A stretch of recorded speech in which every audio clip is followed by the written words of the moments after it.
Papo com o Anjo.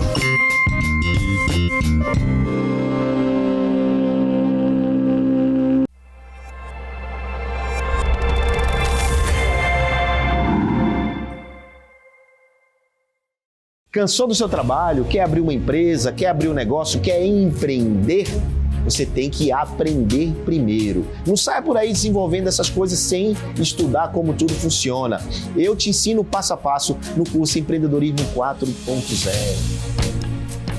Olá, bem-vindos ao Papo com o Anjo, esse programa aqui na Jovem Pan. Você já sabe, toda semana um episódio novo, toda semana um papo descontraído sobre negócio, investimento, empreendedorismo e aquilo que você já sabe. Eu sempre trago alguém que eu admiro, alguém que eu respeito e alguém que faz acontecer no mercado. E hoje não é diferente. Hoje eu trouxe um brasileiro com nome grego. Um cara que veio desde lá de trás como executivo, passou como executivo de uma empresa de investimento, passou por um mundo de investimento imobiliário e hoje empreende em uma startup que está, de alguma forma, revolucionando aí o mercado. E vocês vão conhecer hoje o Nicolau Theodorakis, da Noah. Bem-vindo, Nico. Prazer, Nico. Eu vou chamar de Nico, né, gente? Boa. Nicolau Theodorakis. Esse nome é grego, irmão. É, greguíssimo. Greguíssimo, irmão. Greguíssimo. A gente tá aqui, temos que falar o brasileiral aqui. Boa. Primeiro, obrigado, João. Prazer enorme estar aqui. É uma honra poder estar aqui com você. Bacana. Falar um pouco mais da nossa história aqui para a tua trajetória é importante, a tua trajetória vai inspirar muita gente que está assistindo. Fica aqui com a gente, você vai ver o que faz a Noah, não é? Noah. Não é a Noah que faz a startup Noah, mas tem muita história de resiliência e de investimento por trás da Noah e também sua, né? Me fala, você foi executivo quanto tempo? 11 anos. 11 anos em banco de investimento. Em banco de investimento. E em determinados momentos você, virou a chave. Na verdade, eu comecei antes do banco, eu comecei por 6 anos, desde os 17. Meu pai vinha do ramo têxtil, eu comecei uma empresa com o meu irmão do ramo têxtil. O ramo têxtil o quê? É fabricando tecido? Fabricando roupas de moda masculina no começo, depois uma empresa só de calças. A gente tinha uma loja que era do lado de uma loja de calça que vendia só camisa, a gente abriu uma loja só de calça. De calça. E aí fazia uma dobradinha. Ele vendia camisa e você calça. Isso. Aí, 6 anos depois, eu queria ir para o mundo executivo, eu queria trabalhar com negócios grandes, coisa de jovem, né? Jovem quantos anos? 23. E aí... Mas ganhou dinheiro com a empresa de calça? Uma época difícil, ganhamos dinheiro. No final acabou empatando. Tá, mas ganhou dinheiro enquanto jovem, né? Enquanto jovem, sim. Pra curtir a vida, sim, né? Pra curtir a vida, sim. Ah, sim. Sim. Não é dinheiro de verdade, é dinheiro pra brincar. Dinheiro pra brincar, pra curtir a vida. Deu pra aprender. Deu pra aprender. Um baita aprendizado, porque isso é uma escola, né? É uma escola. Você montar uma loja, você que tá nos assistindo aqui, cara que tem loja, sabe que é um aprendizado incrível, né? Barriga no balcão, né? Barriga no balcão, não tem MBA melhor que isso, né? Não tem. Barriga no balcão é espetacular. Lidar com o público. Entender o público, entender o que ele quer. Exatamente. Fazer os estoques certos, né? Exatamente. Tem toda uma ciência por trás disso. Muita gente acha que abrir loja é só aluga o ponto, compra o estoque e bota lá, né? Exatamente. Tem todo o desafio de logística de produção, comércio, enfim, financeiro. Tem um pouco de cada coisa lá de aprendizado. O cara confunde faturamento com lucro. Exatamente. E no final do dia ele fica no estoque, né? Exatamente. Depois disso, eu acabei fazendo essa migração para o mercado financeiro. Tive duas casas, Unibanco antes do Itaú comprar, e depois foi o Pactual. Foram 11 anos de banco de investimento. Trabalhou com o Esteves? Trabalhei com o Esteves. E aí foi um grande MBA. Aí realmente o mercado financeiro ensina muito. Ensina muita coisa. Foi um enorme aprendizado. Acho que lá foi como cunhou muito do meu conhecimento em negócios. Eu fazia alguns IPOs, a maioria era mercado de capitais, mas tinha alguns M&As também que a gente fazia.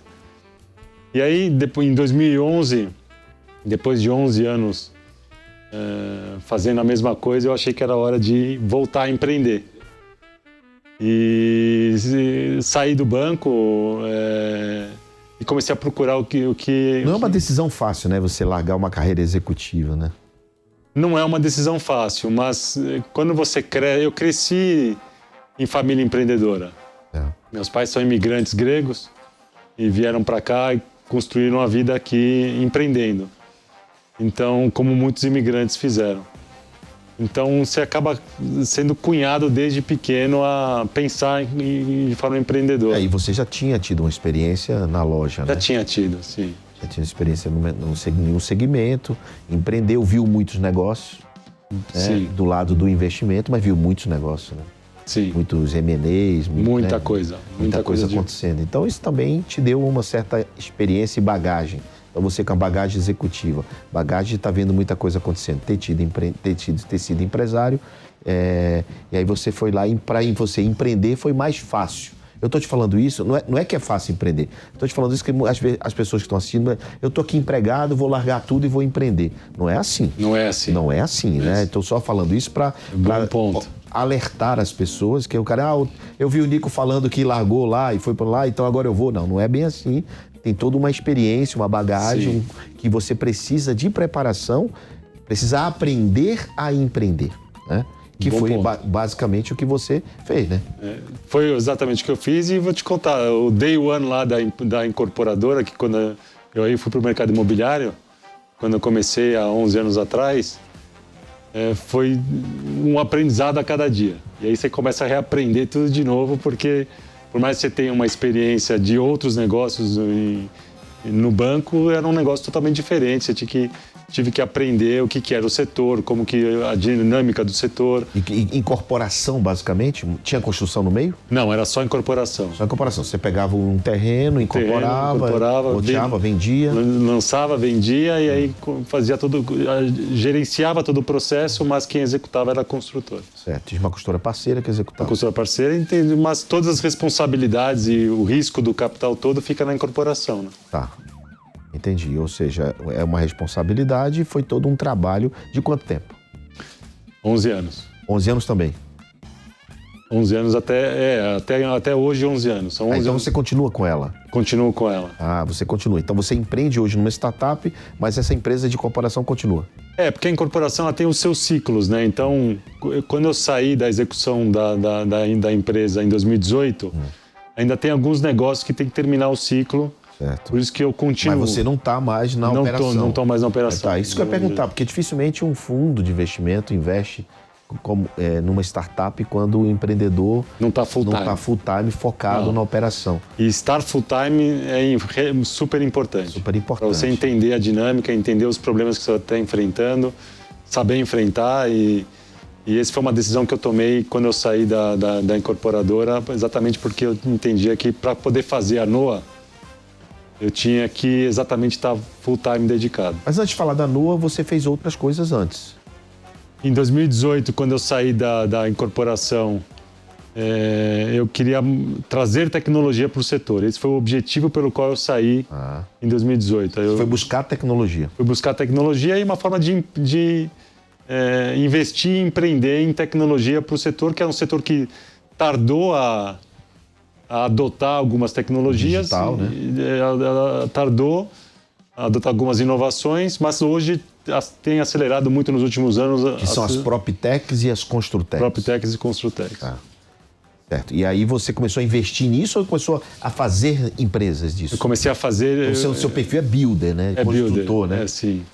Nico Construtor. Acho que sim. Acho que é mais por esse caminho. E o que você montou? E aí acabei, nessa época, em 2018, eu montei 2 negócios. Um era um negócio que era uma fintech imobiliária, que eu me juntei depois com uma outra empresa chamada Credit Home para montar esse mesmo business, que é uma fintech que intermediava financiamento imobiliário e home equity entre bancos e pessoas físicas. Certo. Bancos e financeiras. Uma plataforma digital que o ano passado foi vendida para a Loft. Então você montou do zero ao exit. Sim, eu entrei um pouco depois, né? A ideia veio do zero, depois eu me juntei com uma pessoa que já estava Ok, com esse grupo que já estava montando, você já tinha montado. Você começou a construir uma startup, depois você teve outro grupo, a possibilidade de juntar. Isso. Aí você juntou numa startup que já existia, né, se consolidou, digamos. Isso. E aí você junto com seus sócios, levaram ela até o exit. Sim. Foi isso? Eu saí um pouco antes. Você saiu antes. Mas eu saí da execução. Certo. Porque porque eu já estava com o objetivo de montar a NOA. A NOA. Então a NOA surgiu durante... As duas surgiram no começo, foram as duas ideias que começaram a caminhar nessa Mas a NOA transição. Era um desenho e a outra foi execução. Tá, e quando foi que você entendeu que era hora de tirar do desenho, tirar da ideia, do campo da ideia e executar? Qual foi o momento? Qual foi a virada de chave? Puta, já essa pergunta é boa. Acho que foi uma questão mais pessoal. Não foi uma questão... Você queria fazer um negócio só seu? Não só meu. Eu queria fazer um negócio que... a NOA tem um aspecto que tem uma transformação e ela traz uma inovação muito importante para o setor em termos de industrialização e sustentabilidade. Certo. Então acho que esse foi o gatilho foi poder montar um negócio que fosse realmente diferente, que tivesse uma potencialidade, vamos dizer assim, uma capacidade de um legado muito grande. Tá. E gerar um impacto. E gerar um impacto. Boa. Essa é a melhor expressão. Você queria construir algo que gerasse um impacto de verdade. Isso. Neste segmento. Nesse segmento. Boa. E aí o que faz a NOA? Então a gente está falando dela, Boa. mas a gente precisa saber. Quem está assistindo precisa saber o que faz a NOA. Conta aí. A NOA é uma empresa que ela aborda a industrialização do processo construtivo. E a gente escolheu o nosso material principal, um material chamado madeira engenheirada. A madeira engenheirada é um material que ela tem uma flexibilidade muito grande para a industrialização, ela é muito sustentável e ela é estruturalmente muito eficiente. Isso para a construção civil? Passa para a construção civil. Ela faz estrutura, você permite fazer edificações em madeira. Em madeira, porque, só para entender, eu sou um leigo no assunto, se constrói com aço e concreto. Aço e concreto, primordialmente. E aí você trouxe uma inovação que foi a madeira no lugar do aço e concreto. Na verdade, exatamente isso. Certo. Só para entender, né? Para ficar claro para todo mundo. Para todo mundo. O contexto é esse. A madeira engenheirada, ela foi desenvolvida na Áustria há 25 anos atrás. Ela não é um material novo no mundo. Entendi. Ela é novo no Brasil. Certo. E você foi buscar onde essa madeira engenheirada? É doido, né? Mas... Lá na Grécia? Não. A gente bebeu muito da água canadense. O Canadá hoje é um dos grandes, vamos dizer assim, técnicos e especialistas em construções em madeira engenheirada. E o Canadá adotou da Europa, que foram os primeiros países, a Áustria, norte da Europa, que adotaram a madeira engenheirada, que é um produto que foi desenvolvido para que se permitisse edificar em madeira. Certo. Então, qual que é o grande gargalo de construção? É você poder verticalizar. As grandes cidades estão verticalizando, tem pouco espaço, você precisa verticalizar. Então, quando conseguiram criar uma eficiência estrutural numa combinação de madeiras... Que essa combinação é como se fosse um aglomerado de Na verdade coisa. é o seguinte, são madeiras maciças que você coloca transversalmente e tem um adesivo no meio e você põe uma prensa hidráulica que vira um monobloco. Imagina que você tem um monobloco, uma peça única de 3x12. Certo. Então entra uma laje inteira ali no processo de montagem. Em cima é uma montagem. Uma montagem. Você faz pilar, viga, laje, parede. Como se fosse um Lego. Como se fosse um Lego. Você trabalha essas peças off-site. Então você cria processos em paralelo, né? E leva em caminhões, em carretas, em caminhões até o lugar desmontada e lá você monta. Você pode fazer isso em duas formas. Você pode fazer em 2D, ela vai desmontada, e você pode fazer em módulos 3D, que você traz o módulo inteiro, que você issa o módulo e coloca na... Tá. Então, depende muito do projeto, cada projeto tem uma característica. E aí você identificou essa possibilidade, identificou essa tecnologia, e como é que você faz essa tecnologia? Você faz o aglomerado, você faz a prensa, ou você já compra pronto? Porque uma startup, em tese, ela tem uma pegada de base tecnológica, né? Sim. Ela em tese, Sim, né? Ela tem ela uma tem. coisa de base tecnologia. E aí eu queria entender onde entra Boa. isso na NOA, né? Boa. Qual é essa composição Boa. que você criou? A NOA, na cadeia produtiva, ela está baseada, ela está posicionada a gente compra madeira engenheirada e entrega o prédio. Ok, você já entrega o prédio pronto, mas você não fabrica a madeira Eu não fabrico madeira engenheirada. Tem alguns fabricantes já aqui no Brasil. No Brasil, investimentos sendo feitos, assim como investimentos a NOA está fazendo, outras empresas estão fazendo investimentos em madeira engenheirada que a gente acredita muito que é o grande próximo material a ser usado largamente, em grande escala na construção. Só uma pausa aqui, e fiquei com uma dúvida, eu queria trazer um pouco mais para frente para a gente voltar ao assunto. Hoje o teu cliente é o B2C ou B2B? Os dois. Os dois. Então, cara, eu entro no teu site e digo, quero construir uma casa, quero construir um prédio. Qual é a proposta de valor? O nosso grande cliente é B2B. Certo. Então a gente fez um trabalho ao longo desses 2 anos muito grande nos principais fundos de investimento imobiliário do Brasil. Tá. Então a gente tem hoje relação com praticamente os mais relevantes, com certeza, onde a gente traz negócios e eles nos trazem negócios para a gente estudar em madeira engenheirada. A gente leva negócios para esses investidores e esses investidores, em alguns casos, poucos, trazem negócios para a gente estudar. É uma via de mão dupla. Outro cliente Mas é consultivo, né? Não é automatizado, ou seja, eu não entra no site e faço um projeto, né? Não, ele é mais tailor-made. Então, tailor-made, consultivo. É mais tailor-made. O site é apenas institucional. Institucional. Não tem nenhuma ação dentro do portal, né? Não tem. O que tem muito... o processo todo é um processo muito inovador. Certo. Você tira processos, etapas construtivas do canteiro e joga para uma industrialização, um off-site. Certo. Lá você prepara as peças, tem todo um desenvolvimento de desenhos de peças, como que você desenha melhor o prédio, como que você usa o melhor consumo de madeira. Otimização. Então, internamente, no teu back-office, você otimiza o processo de construção civil. Isso. De construção normal. Ou seja, você ganha tempo, você economiza recursos, né? De todos os sentidos. Reduz o desperdício. Reduz o desperdício e mão de obra. E qualifica a mão de obra. Qualifica a mão de obra, não diminui, qualifica. Diminui um pouco, mas você diminui. Diminui porque você tira uma boa etapa do processo que é rudimentar hoje. Rudimentar que é botar o tijolo e o cimento. E você traz para uma capacitação na indústria. E como é que você fecha? É toda fechada de madeira ou tem tijolo no meio? Não, a gente não tem tijolo, não tem bloco. O que pode ser que tenha tijolo para decoração final, mas isso é só uma questão estética. A gente traz num prédio a gente desenvolve todos os fechamentos. Todos os fechamentos na mesma madeira. A estrutura madeira. E os fechamentos. Pode ser em madeira ou não. A gente está desenvolvendo agora fachadas começando um processo de desenvolvimento de fachadas em madeira. Em madeira engenheirada. Madeira engenheirada. Então tudo você trabalha com madeira engenheirada. Hoje as fachadas não são em madeira engenheirada. A gente está desenvolvendo, começando agora um processo de desenvolvimento de produto de fachada em madeira engenheirada que vai nos otimizar, vai dar uma maior velocidade de tempo para entregar a obra. Então hoje eu contrato da NOA a obra inteira. Contratar a obra inteira. A obra inteira. E você faz direto ou você terceiriza? Alguns pedaços a gente faz, alguns pedaços a gente terceiriza.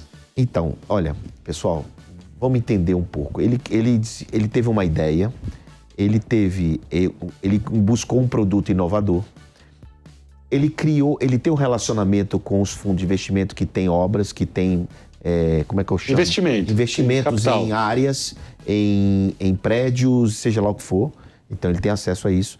E tem acesso a quem precisa. Então, o que ele fez? Ele fez através desse produto inovador, você me corrige, Nico, se eu estiver errado, você criou um modelo que tem vários benefícios para quem investe e para quem constrói, né? De desenvolver algo inovador que gera um impacto, porque tem uma porrada de economia aí, real, inclusive de meio ambiente. Exatamente. Né? Inclusive de meio ambiente. Então, aquele papo de SG que todo mundo usa, ele tem SG na veia, como origem. Né? Exatamente. É isso. Não é isso? É isso aí. SG como origem, né? Então, ele é uma empresa SG. Agora, o que falta eu entender é onde entra a tecnologia aí. Boa. Eu não consegui perceber, porque se teu site eu não consigo fazer sozinho, né? Não é o do it yourself, né? E o B2B é consultivo, onde é que entra a tecnologia?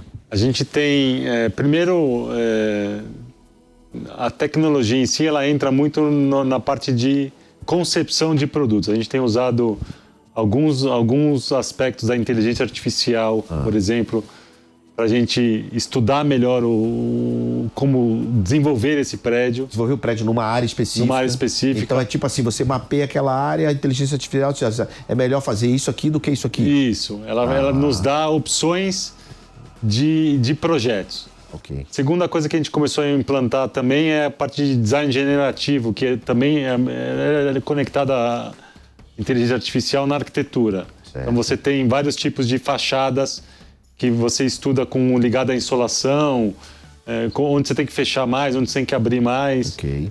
Estudos de eficiência energética, porque a madeira traz uma eficiência térmica melhor do que o concreto. Entendi. Então você tem níveis de eficiência térmica em termos de uso de energia de ar-condicionado, por exemplo, é menor.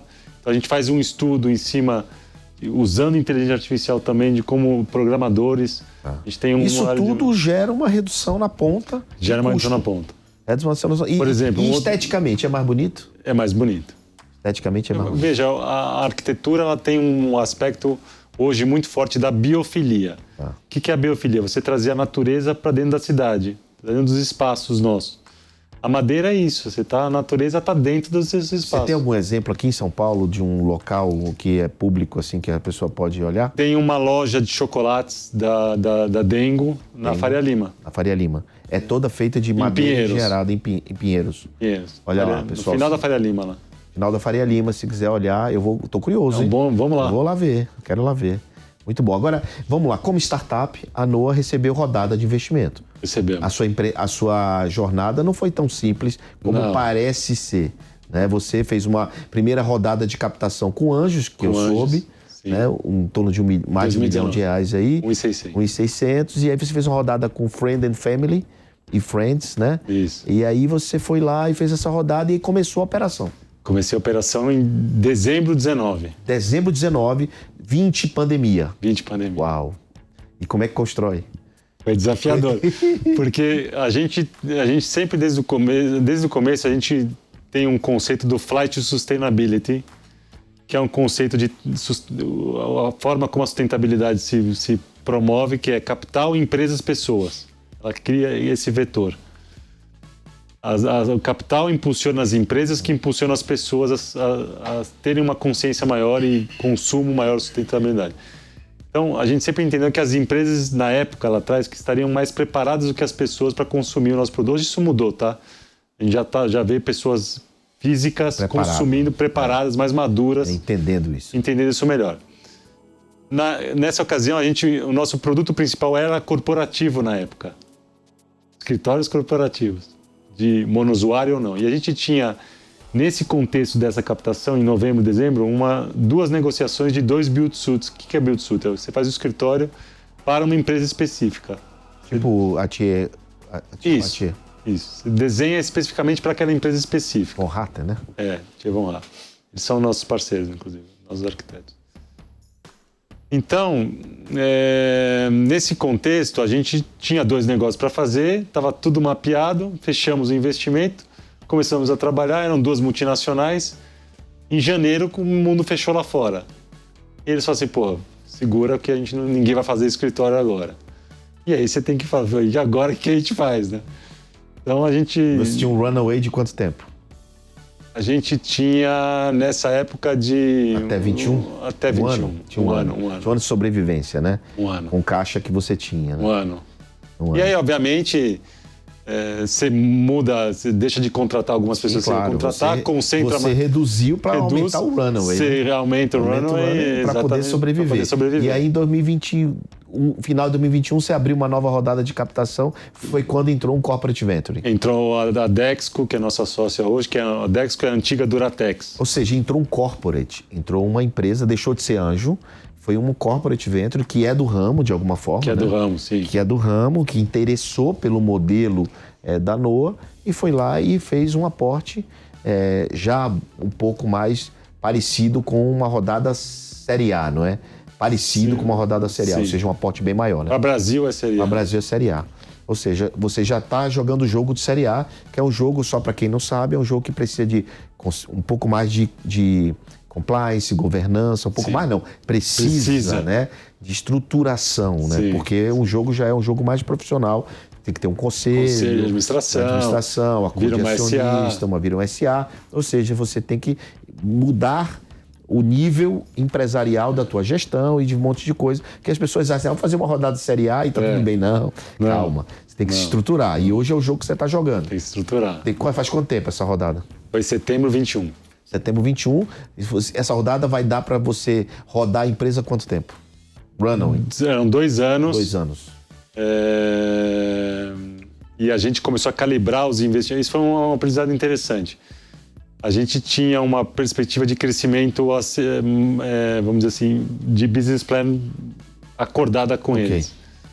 E a gente sempre foi diligente na calibragem de investimento na nossa equipe, na nossa técnica, nas nossas tecnologias. Mas você cresceu o número que esperado no plano? A gente cresceu bastante.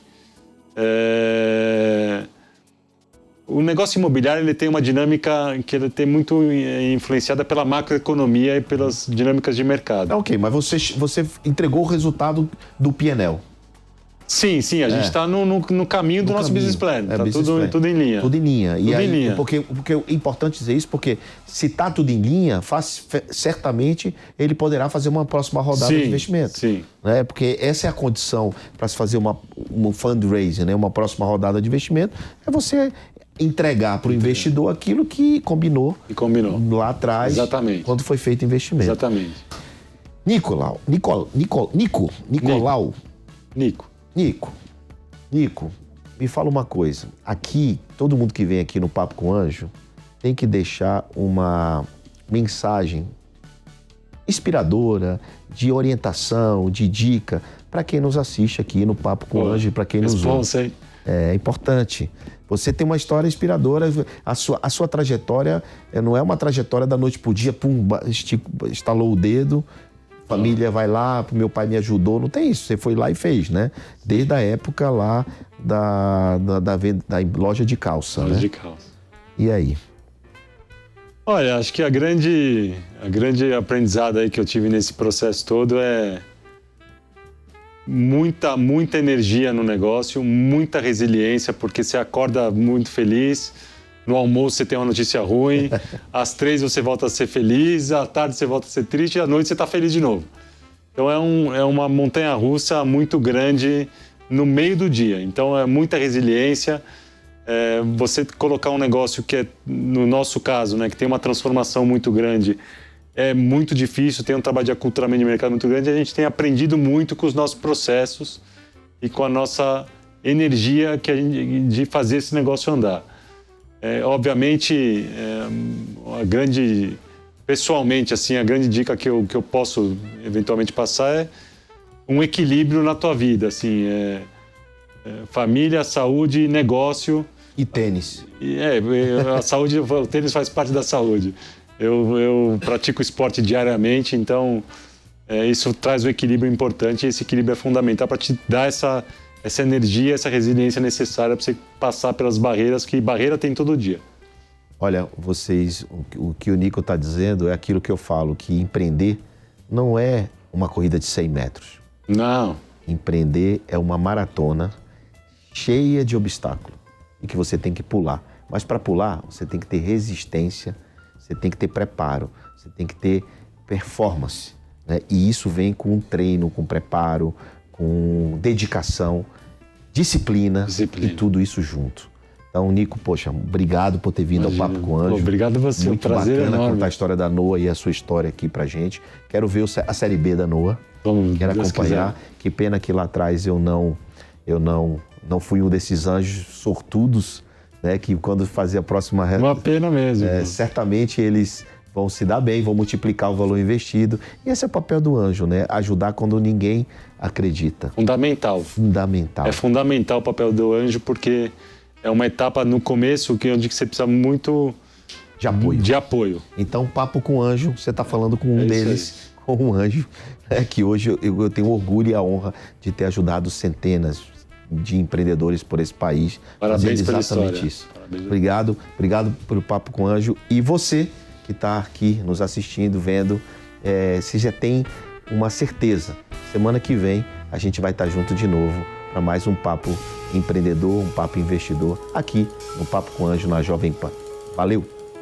Cansou do seu trabalho? Quer abrir uma empresa? Quer abrir um negócio? Quer empreender? Você tem que aprender primeiro. Não saia por aí desenvolvendo essas coisas sem estudar como tudo funciona. Eu te ensino passo a passo no curso Empreendedorismo 4.0.